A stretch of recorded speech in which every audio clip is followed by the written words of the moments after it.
Hello friends, welcome back to Mou Chatterjee travel blogs. আজ প্রায় অনেক মাস পর আমি আবার এই চ্যানেলে নতুন ভিডিও আপলোড করছি।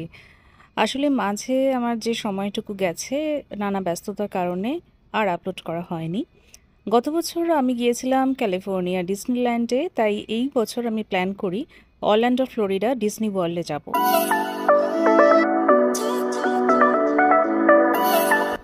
তো সেই প্ল্যান অনুযায়ী প্রায় ৩-৪ মাস আগে থেকেই আমার হাজব্যান্ড ঠিক করে রেখেছিল যে ডিজনি ওয়ার্ল্ড ঘুরতে যাব। আর ফ্লোরিডা যাওয়ার জন্য আমরা আর্লি মর্নিং ফ্লাইট নিয়েছিলাম আটলান্টা থেকে। তার কারণ যদি আর্লি মর্নিং তাড়াতাড়ি করে পৌঁছানো যায় তাহলে একটা থিম পার্ক সেই দিনেই দেখে নেওয়া যেতে পারে।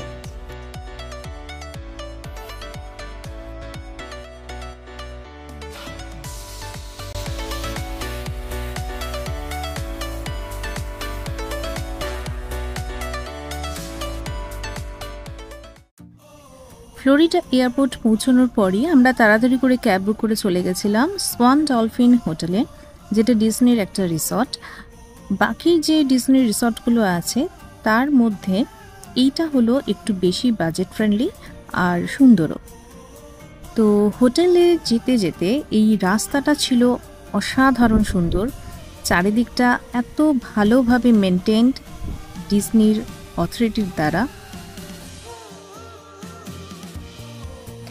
সোয়ান ডলফিন এই হোটেলটাতে আমরা চেক ইন করে জাস্ট লাগেজগুলো রুমের মধ্যে রেখে দিয়ে বেরিয়ে যাব, এটাই প্ল্যান ছিল।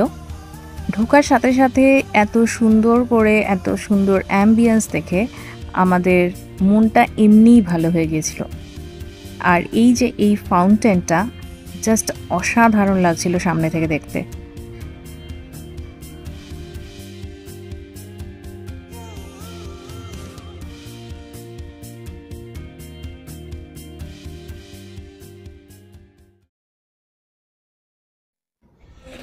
গাড়িতে যেতে যেতে আমি শুধু এই আকাশটাকে দেখছিলাম, পুরো আমার মনে হচ্ছিল শরতের মেঘ যেরকম হয়ে থাকে একদম ওরকম দেখতে লাগছে।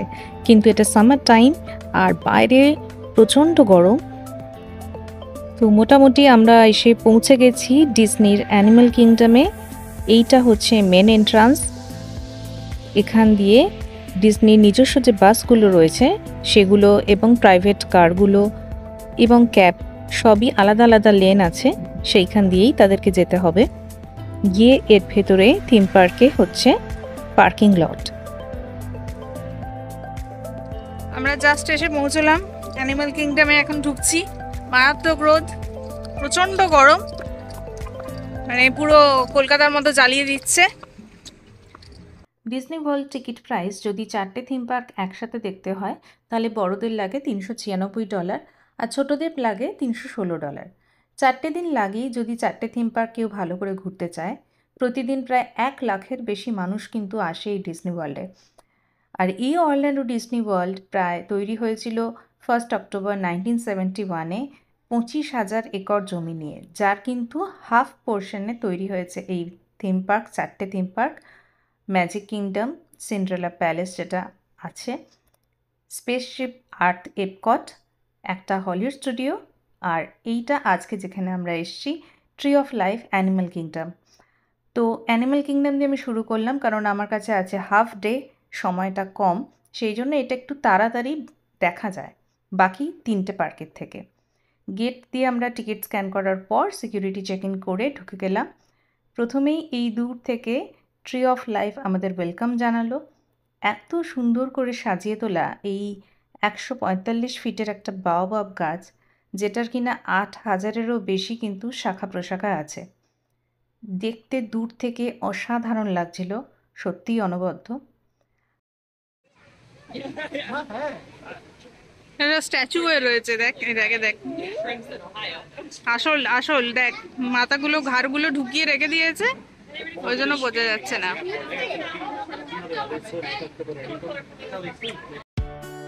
আমরা শুরু করলাম অ্যাভাটার মুভির থিম পার্ক দিয়ে, Pandora the world of Avatar, যেটার প্রথম পার্ট। তো সেইটার আগে রয়েছে সেই জায়গাটা এত সুন্দর করে ন্যাচারাল ট্রি দিয়ে ওরা সাজিয়ে রেখেছে, পুরো মনে হচ্ছে যেন অ্যাভাটার মুভির সেটের মধ্যে দিয়ে আমরা হেঁটে যাচ্ছি।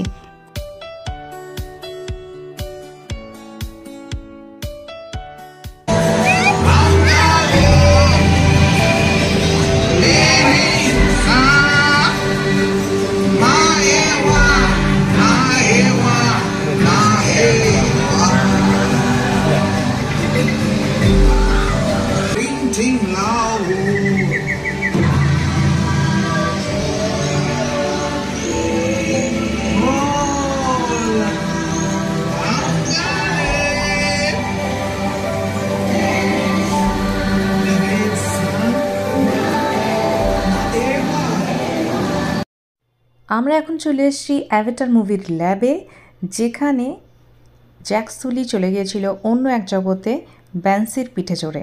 ঠিক একই রকমভাবে এই মাউন্টেন ব্যান্সির পিঠে চড়ে আমাদের নিয়ে যাওয়া হবে ফ্লাইট অফ প্যাসেজ রাইডে।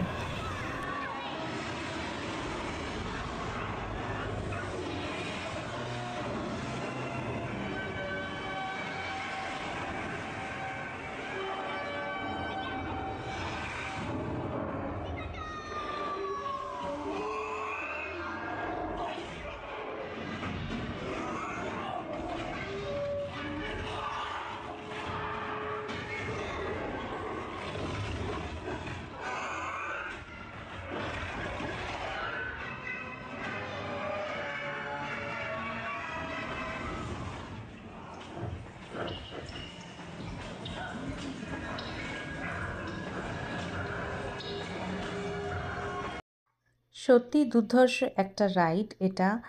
আর আমি বলবো যাদের মোশন সিকনেস আছে তাদের অবশ্য এই রাইডটা না করাই ভালো, কারণ আমার নিজের মোশন সিকনেস প্রচণ্ড রকম, তারপরেও আমি মনের জোর নিয়ে এটা করেছি।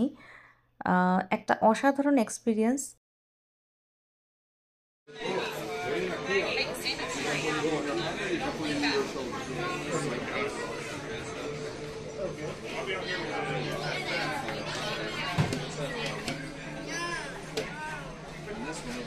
ইকরান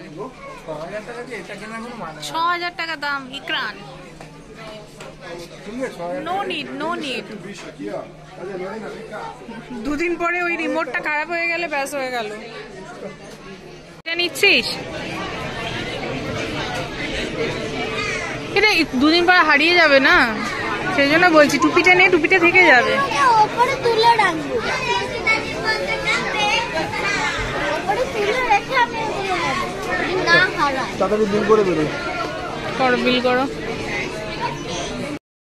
আর সেই সঙ্গে আমার আজকের ব্লগটা আমি এখানেই শেষ করছি। অ্যানিম্যাল কিংডমের বাকি অংশটা আমি নেক্সট ব্লগে আনবো। একদিনে পুরো এই পার্কটা ঘুরে দেখা সম্ভব না, তাই এইটাকে আমাকে পার্ট করে আনতে হবে। ততদিন সবাই খুব ভালো থেকো, সাবস্ক্রাইব করতে ভুলো না। Take care, bye by.